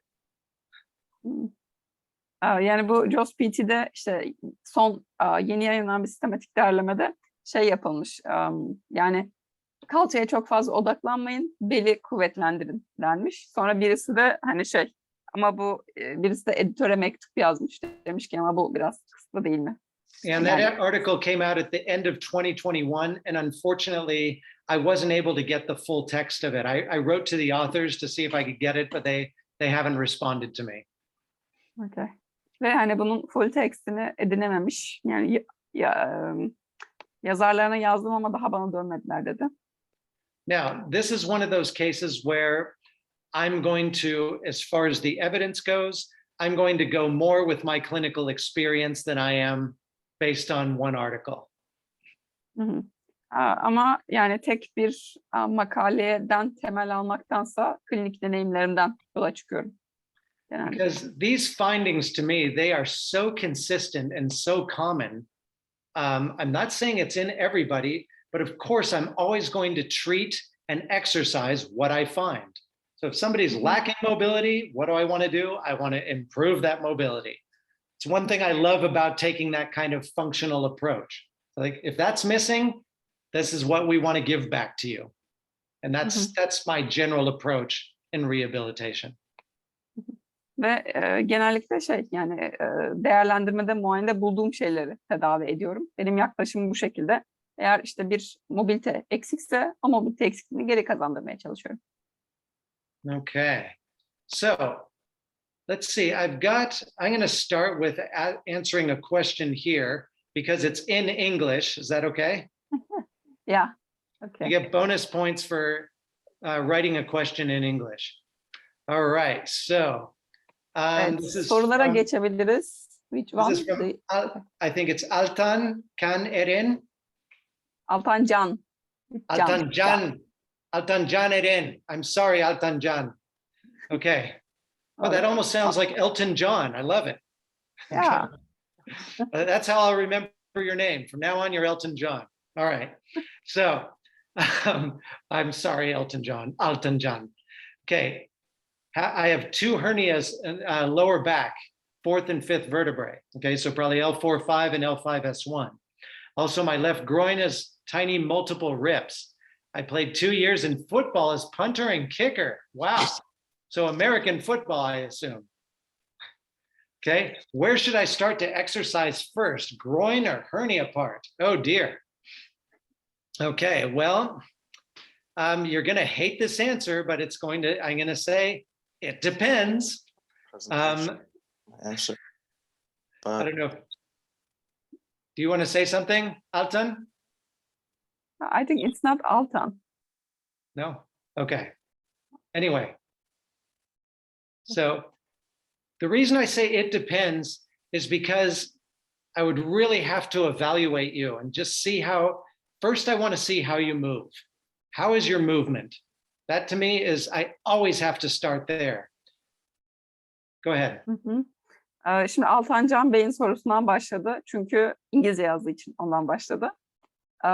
Altan Can Bey de şey yazmış. Yani belimde 2 tane herni var, disk fıtığı var. Ve 4. ve 5. vertebralarda, disklerde. Ve aynı zamanda bir kasık problemi de varmış sol tarafta. Hani 2 sene top oynadım. Nereden başlayayım? Kalçadan mı, herniden mi, kasıktan mı diye. Erik de bunu hani duruma göre değişir olarak başladı. Çünkü ilk önce hani sizin nasıl hareket ettiğinizi gözlemlemek isterim dedi. I love this. He said his parents named him after Elton John. This is just, oh my God. We're already best friends. Okay, so anyway, so I'd want to see how you move first, that's for sure.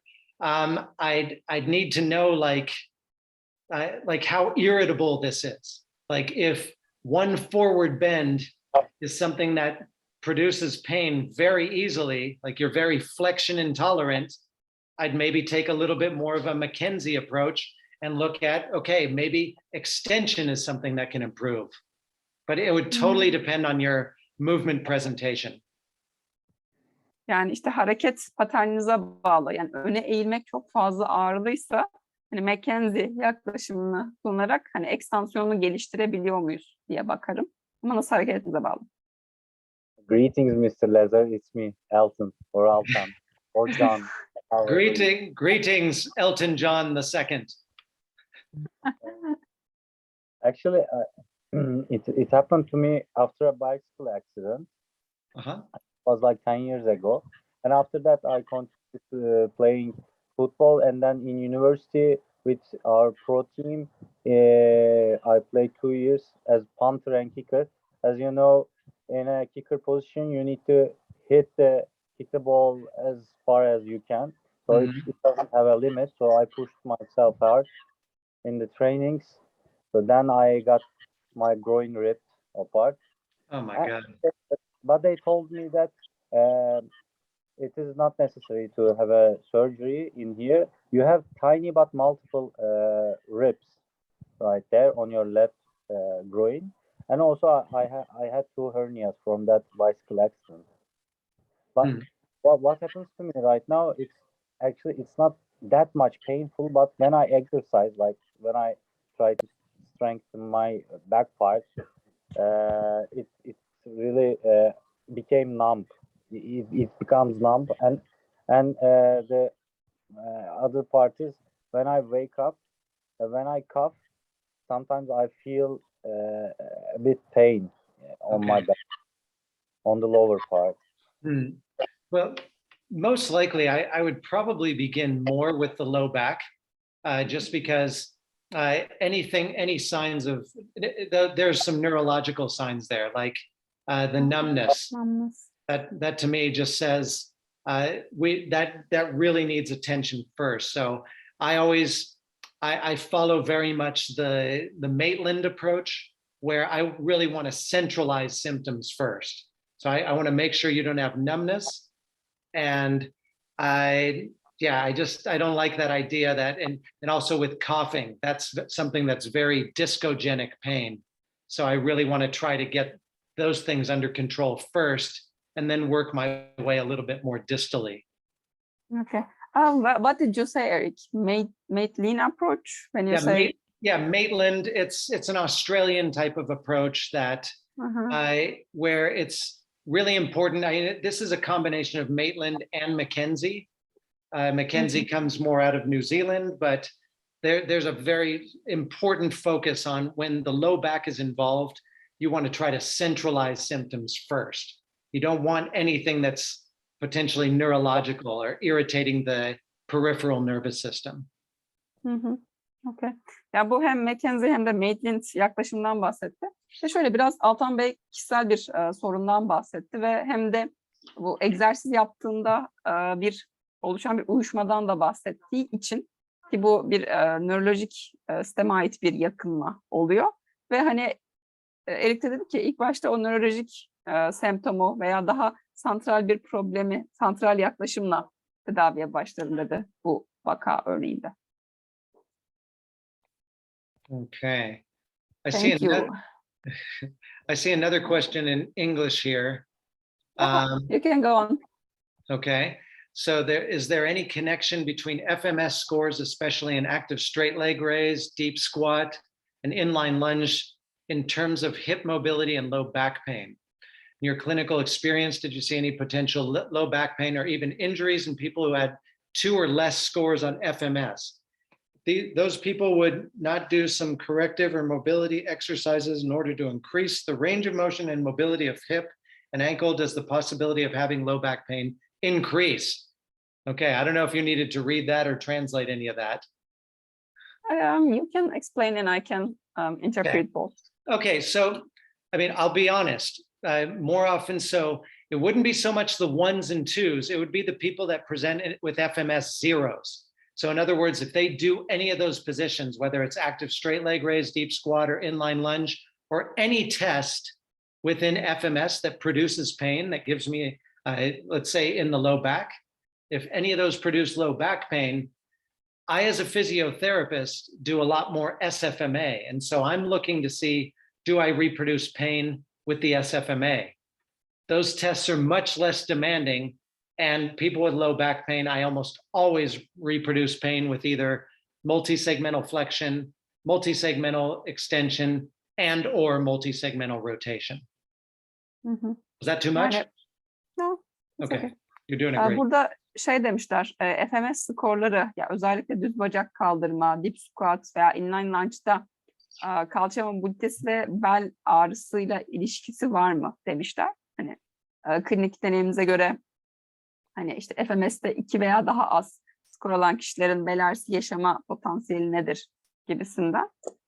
Şöyle dedi Erik, yani genelde FMS'te 1 veya 2 değil, hani 0 puan alan, yani FMS'te 0 puan o hareketi ağrıyla yapmaya veya yapamamaya tekabül ediyor. Hani ağrının olması onu daha çok ilgilendiriyor. Ve bu tarz kişilerde genellikle FMS değil de SFMA, yani bu multisegmental fleksiyon veya ekstansiyonu değerlendirdiği şeyleri yapıyor. Sorry, I've been sitting too long. I'm just going to stand up and I'm going to go into my half kneeling posture, of course. Okay. Okay, got my RX pad down. Okay, now I'm in half kneeling. My posture's better. I'm more awake. Yeah. Go. Ready for the next question. Yep. Sami Bey'in sorusu var. Yüksek yoğunluk crossfit antrenmanları sırasında lumbar bölgede olan spazmda oluşan ağrının önüne nasıl geçebiliriz? Ne gibi antrenmanlara yoğunluk vermemiz gerekir? Well, this is the question is about high intensity CrossFit training And if someone has pain in the lumbar back, in the lower back, with the high intensity CrossFit training, how can we approach to these people with low back pain, and what kind of training should we put more focus on? Okay. Well, first thing, and this is one of the rules of FMS, remove the negative. So in this case, first thing, you got to probably stop doing CrossFit while your back is hurting, because if you are doing CrossFit, repetitive, loaded type of exercises with low back pain, you are not going to get better. That's definitely going to get worse. So probably need to take a break from CrossFit for a little while, and then really need to be well assessed. I mean, somebody has to assess you to determine what are you able to do, or how can you train? Because what we look at and this is one thing, okay, I know I'm a teacher for functional movement systems, but one thing I love about it is it takes away when I test people, it takes away all of my own personal bias, okay? And the test tells me what to do more. I can be creative with my treatment, but the test tells me which areas I need to address.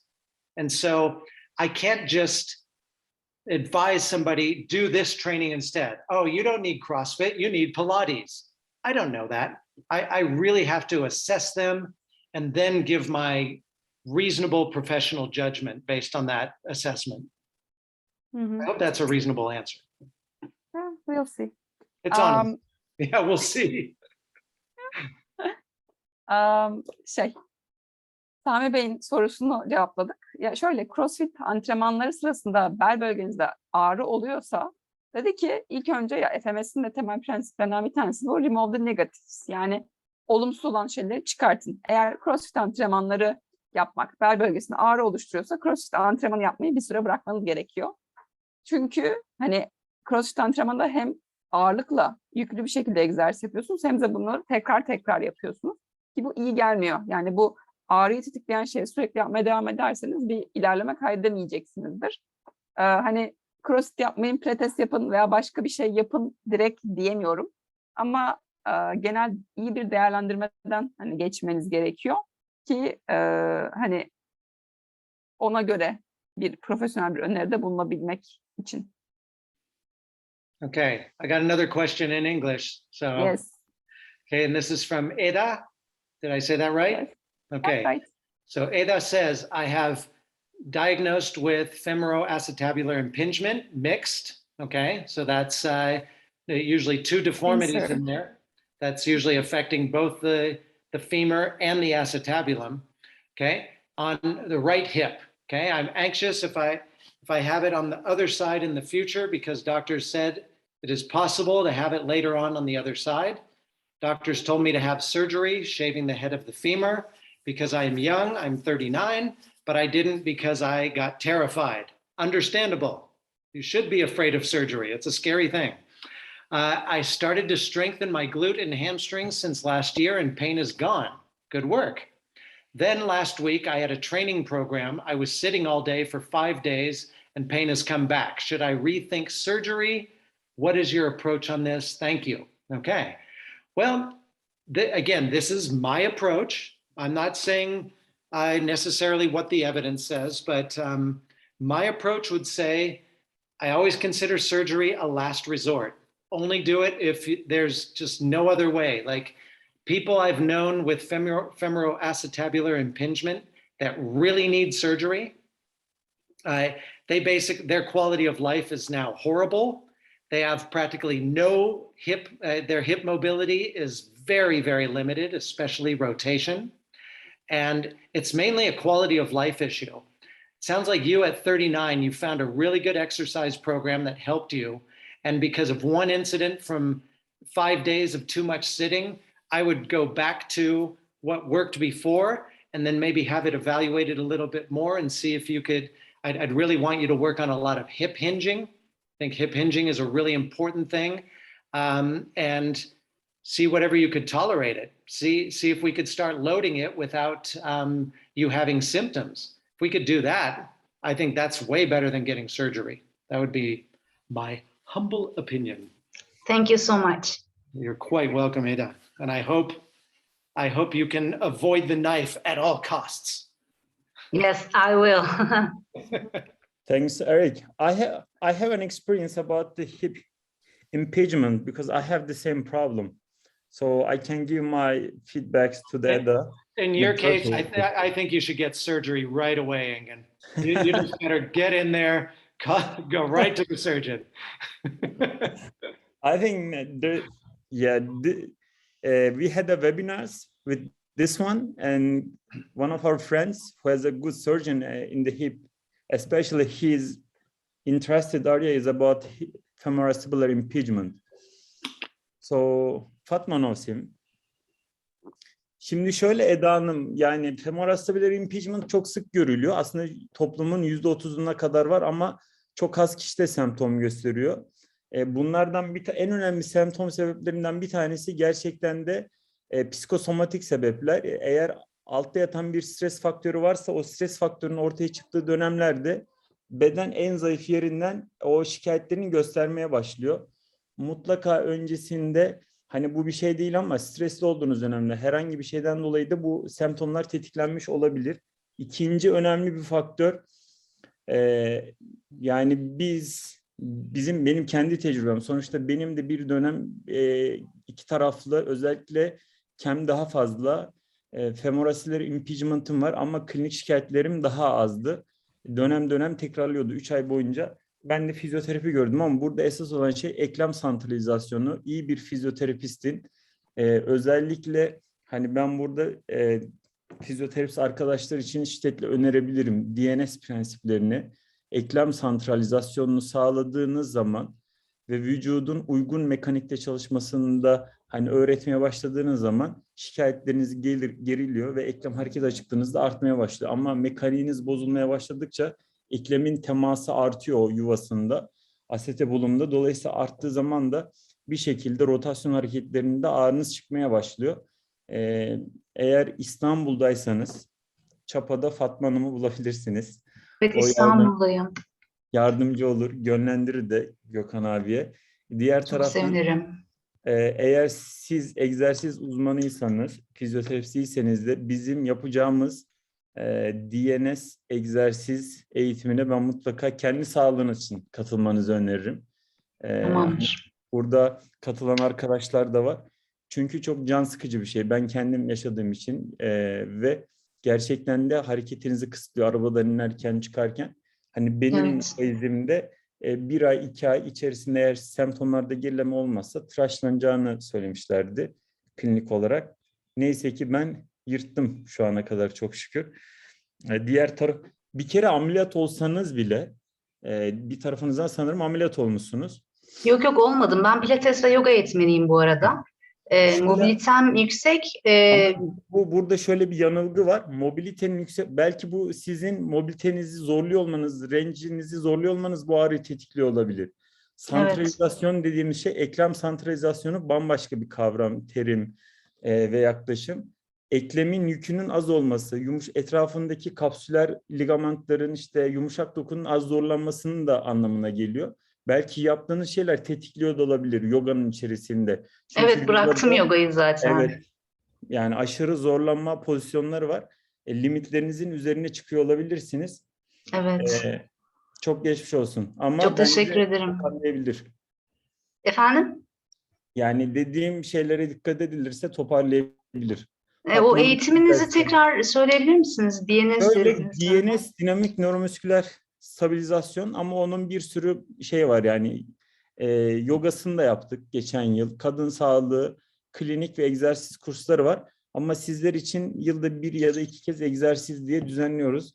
O egzersize yani herkesin kendi sağlığı için bir kere bence çok önemli bir eğitim. Çok teşekkür ediyorum. Çok sağ olun. Careful, Ada. I think Engin might send you a bill for all that advice. Thank you, Eric.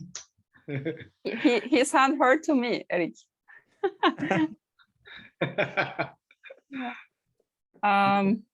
Evet, bu çok uzun konuşmadan sonra şöyle Eda Hanım kendi kalçasıyla ilgili bir soru sordu. Kalça sıkışma sendromu ile ilgili. Ve Erik de cevap verdi ona göre. Şimdi uzun uzun açıklamayacağım. Bir Şeyma Hanım yazmış sohbete. Bununla ilgili 3 sorum var diye. Şeyma Hanım'dan bir soru alalım o zaman. Merhabalar öncelikle çok güzel bir sunum. Ellerinize, emeklerinize sağlık. Teşekkür ediyorum buradan Erik Bey'e de. Şimdi benim kişisel sorudan ziyade sunumla ilgili 3 nokta kafamı karıştırdı. Bir hani demişti ya bu kedi pozisyonda işte lumbar bölge fleksiyon, teleband bağlayıp fleksiyona getirme olayı var ya.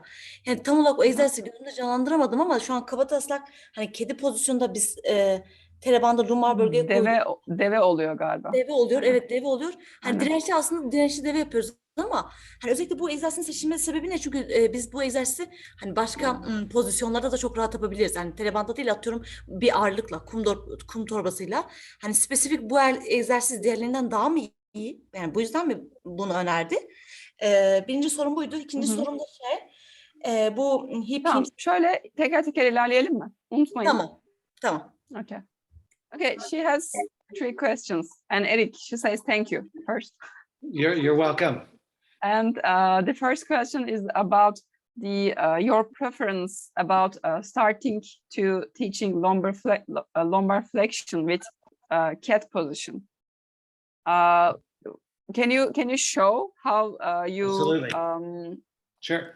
do it, and why do you choose this position to train lumbar flexion? Is there any specific reason behind it? Great question. Yeah. So first of all, this is what we call in FMS, we call the quadruped position. It's a suspended spine. Okay. So the spine's kind of like a hammock there. And the spine is unloaded. Ya bu FMS'te bu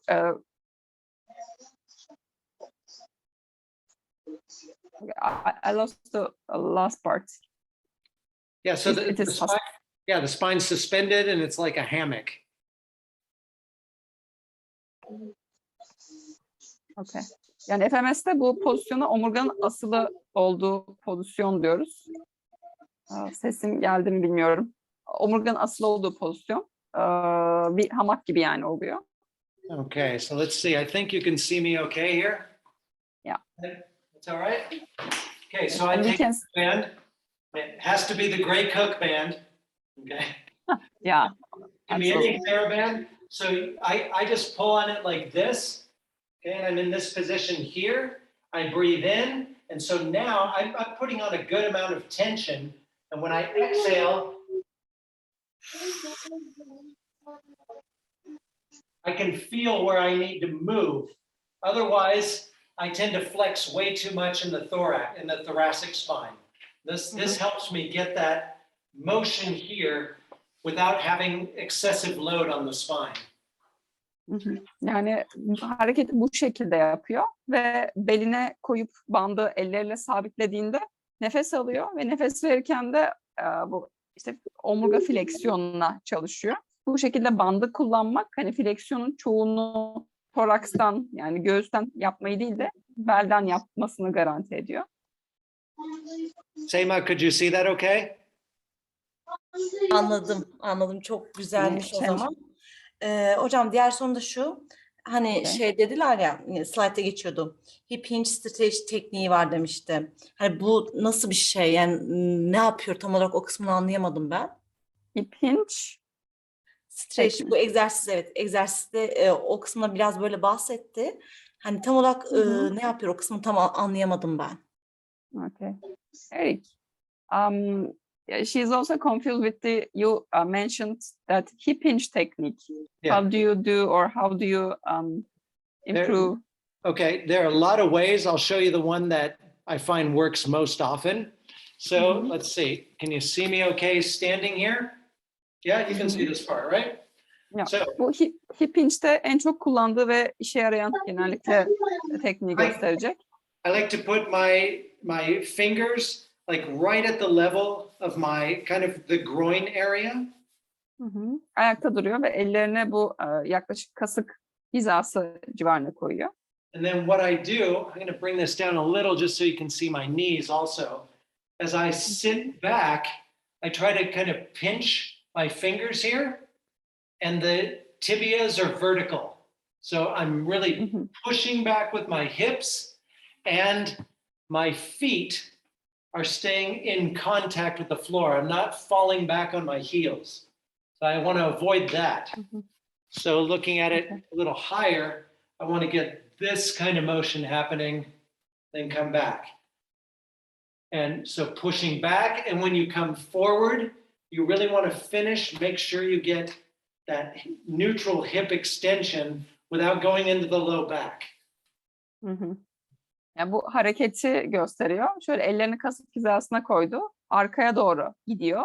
Ve kalçasını ittirirken tibiası yani alt bacağı yere dikey pozisyonda kalıyor. Ve ayakları da topuklarına doğru hareket etmiyor. Ayaklar yerde, tibia dik pozisyonda, kalçayı arkaya doğru itiyor ve elini koyduğu yerde de gövdesiyle bacağı arasında elini sıkıştırıyor.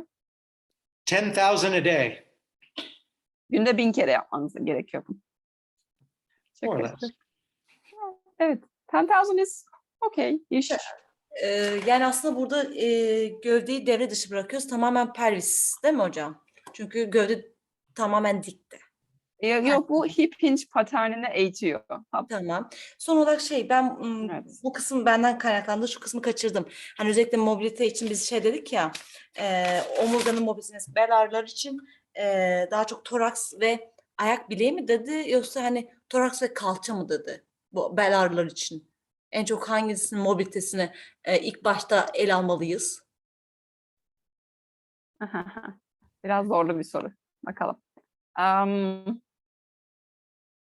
Okay. Eric, the question is which in case of low back pain, which parts mobility issues should we handle first? The hip or the ankle, or how do you approach? Well, most often I go after, and of course I'm going to adapt it to that individual, but most often I'll look at whatever is the most severe restriction between the hips and the thorax, usually. So it'll usually either be thorax extension rotation or hip mobility, which tends to be, I don't know, might be internal rotation and extension. Those are the two most common I find limited. Sometimes ankle dorsiflexion, but I would say given if it's day one and I need to give them something right away, it's usually going to be something closer to the area of pain. Şöyle dedi ki yani genellikle hani eğer bir çıksam ağrısı olan bölgeye yakın bölgeye hareket veriyorum. İşte bu toraks olabilir veya kalça olabilir. Çünkü genelde toraks ekstansiyon ve rotasyonda kısıtlıklar veya işte kalça özellikle iç rotasyonda kısıtlıklar buluyorum. Buna uygun şeyler veriyorum dedi. Ama tabii bu karar oldukça bireysel. Şeye göre değişiyor. Teşekkür ediyorum gerçekten hem size hem de Mr. Eric. Thank you. Çok güzel bir sunumdu. Elinize emeklerinize sağlık. Çok teşekkür ediyorum. Rica ederiz. Okay. So can we wrap up pretty soon here? Yeah. I think yes. Okay. Because... This was a lot of fun. I really enjoyed this, and I like the questions a lot, and of course there's always the it depends answer for people that have specific questions about their case. But I really enjoy these presentations and just such lovely people on these Eric. calls all the time. Yeah. Eric, one last question. Fire away. Okay. Okay. A question to wrap up. When a patient with low back pain comes to our clinic, what is the first thing that you will do, or what should we do first? So what should we do first? Well, of course, I'm going to dedicate time to a good quality patient interview. So first thing I have to do is rule out something that's not musculoskeletal, okay? Or make sure that I got to make sure that person is appropriate to be seen. So I got to make sure they don't have any kind of red flags that could suggest something more serious, whether it's a spinal infection, some kind of metastatic process, something inflammatory, like systemic inflammatory. So I have to rule out all the red flags. That's number one. Then, as far as what I tend to do, so I follow a lot of the SFMA protocol. So I'll do neurological screening. Okay, so almost always do some kind of neurological screen. Look at their reflexes, dermatomes, myotomes. Look at their breathing pattern. Okay, breathing to me is just something. Most people with low back pain have some sort of breathing dysfunction. Most people. I'm not saying everybody, but most. And then I want to see how they move. So I'm going to look at their movement. I'll start with the SFMA top tier. That's because the SFMA top tier, it's so quick and it gives me a lot of information quickly. Like if I see them moving and that causes pain, okay, I know what I need to do next. I know I need to break out those patterns and then see, well, first I start with the non-painful patterns, but again, this for anybody who's taken SFMA, you know what I'm talking about. So I'll look at those non-painful patterns first, then the painful patterns, and figure out what's the main area driving this problem. And a lot of times it's not the low back. It can be sometimes, but a lot of times the low back is the victim and one of the neighbors is the contributing primary driver. Hey. Was that too much? Okay. I'm sorry. No, it's okay. You're good at summarizing. Yeah, it's kind of another lecture, but it's okay. Bel ağrılı bir hasta kliniğe ilk geldiğinde nasıl yaklaşalım? İlk yapacağımız işlem ne olabilir dedi. Erik dedi, ilk önce yapacağım şey iyi bir soru sorma, yani iyi bir anamnez alma, hikayesini alma olacaktır. İlk önce herhangi bir kırmızı bayrak var mı? Yani herhangi bir enfektif, yani bir enfeksiyona bağlı bir süreç var mı? Veya herhangi bir metastazik bir problem, yani kanser kaynaklı, metastaz kaynaklı bir şey olabilir mi diye bu kırmızı bayraklara bakmak lazım dedi. Ondan sonra kendi prosesini anlattı. Ondan sonra bakacağım şey nörolojik tarama oluyor. İşte reflekslere, herhangi bir nörolojik bulgularla alakalı bir sıkıntısı var mı? Ona bakıyorum. Ondan sonra nefese bakıyorum. Çünkü çoğu kişinin nefesle ilgili problemi oluyor. Özellikle bel ağrısı yaşayan kişilerde. Ondan sonra nasıl hareket ettiklerine bakıyorum. Ondan sonra da bu SFMA'nın top tier testine bakıyorum. Ağrılı paternler varsa önce ağrısı olanlara odaklanıyorum. Ondan sonra ağrılı olanları parçalarına bölüp değerlendiriyorum. Evet. Oops. And a question about, there's also one question about that. Did you read it? Have you read it? Which one? After all this talk, considering your homework, I'm curious about your personal opinion about the deadlift. Okay.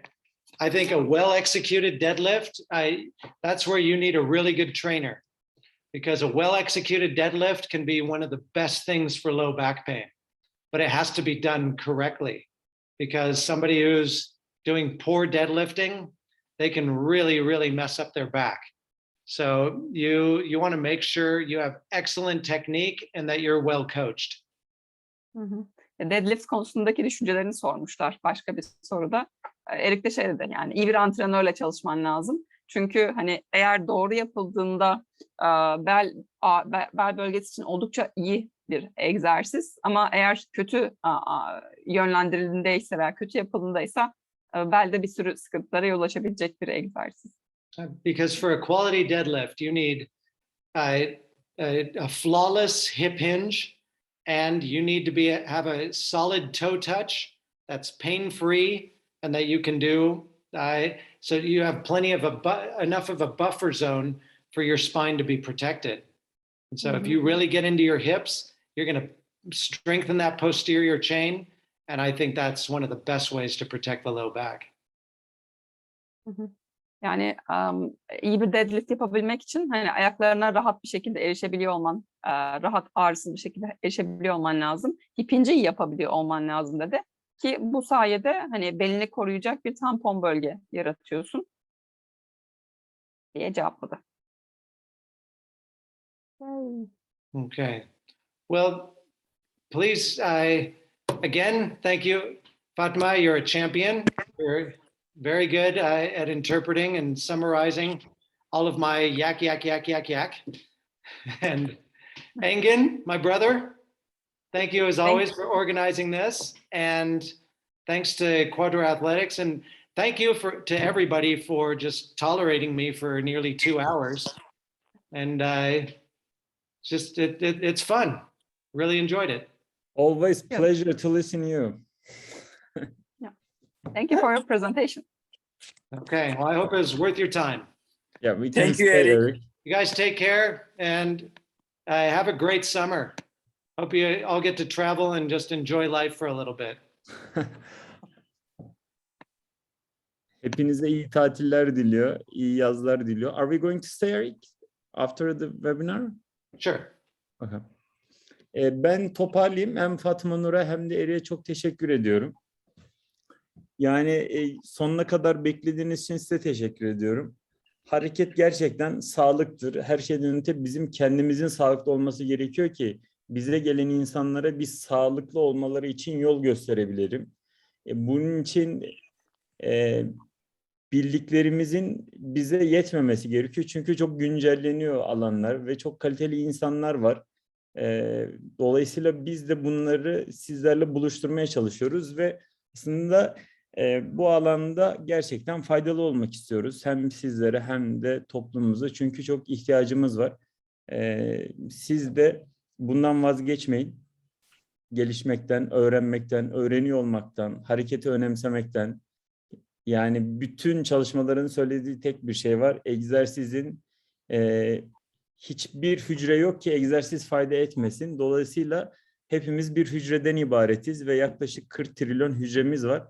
Ve sizin yapacağınız her egzersiz aslında hücrenize olan merhametinizin göstergesi. Ben hepinize sağlıklı günler diliyorum. Tekrardan görüşmek üzere.